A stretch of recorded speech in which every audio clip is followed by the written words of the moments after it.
Tingnan nyo mga kalapatid, dyan yung cable tray. Yan o, sa may taas na yan, yan yung cable tray, dyan sila lang itlog.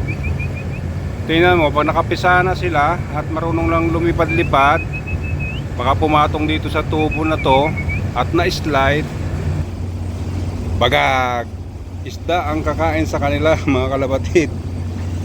Oh. Siyempre magkukunyan dahil nagugutuman sila. Pag nagutuman na yung anak niyan, lilipad na yan mga kalapatid, di ba? Ay kung medyo maatbalan sila kasi tubo lang yan, sigurado talaga, sure ball, anak ng tukodo.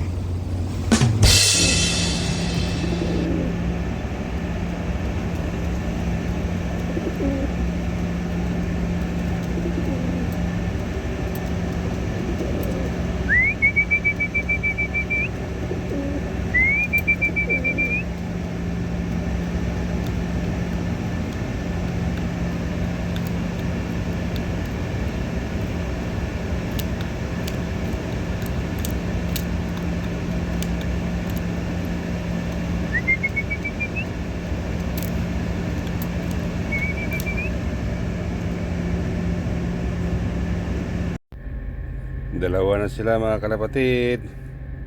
Napisahan na rin yung isa.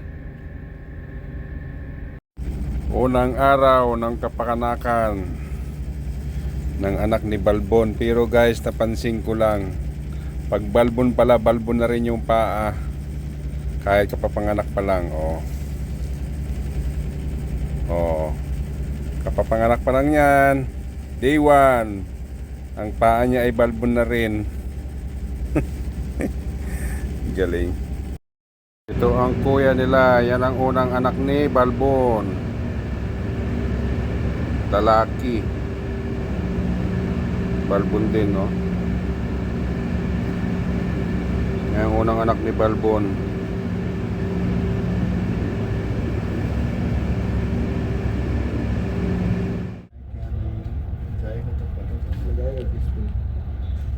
Meron ka lang yung aso ito.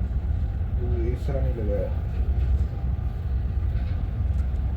Sige, pwede mo rin na lang sa iyo. Anthony, brother. Good afternoon mga kalapatid. Ayan, alala nyo, mayroong ditong isang itlog na malayo sa kanyang pugat. Ayan, meron ngayon naglilimlim dito. Ayan, o. Siya pala yung natin.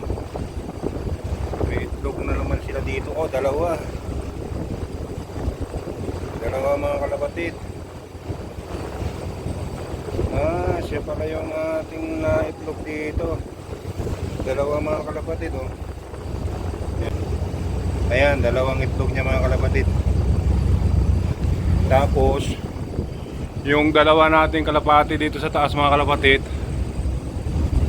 yan naman yung nanay at tatay. Yung dalawa dito ay tumalon na. Hindi na malaman mga kalapatid kung saan sila tumalon. Nakang isang araw dito ko sila nakita na sa cable tree dito. Akyat tayo doon mga kalapatid. Tingnan natin doon sa taas. Ayan mga kalapatid, naalala nyo yung dalawa dito. Wala na dito. Nandito yung kanilang magulang. Yan, nandyan sa ilalim, magulang nila. Ayun ang anak. Nandun ang anak mga kalapatid. Sa ibabaw ng tangke pala. Nako, nandun sa ibabaw ng tangke dito sa ilalim.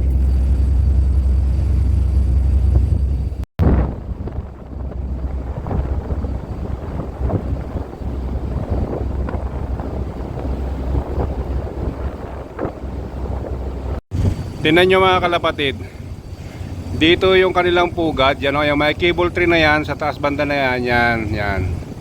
Tapos pag napisa na sila at lumilipad-lipad na yung anak niya, malamang susunod na yung sa nanay. Dadapo dito sa tubo na to. Ayan, tutulay hanggang doon, diba? Susundan niya yung nanay niya.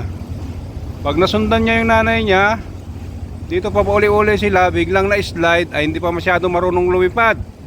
Ayun. Sigurado mga kalapatid, dyan ang bagsak niya sa ilalim. Isda ang makikinabang sa kanya. Anak ng tukodo. Oh my God.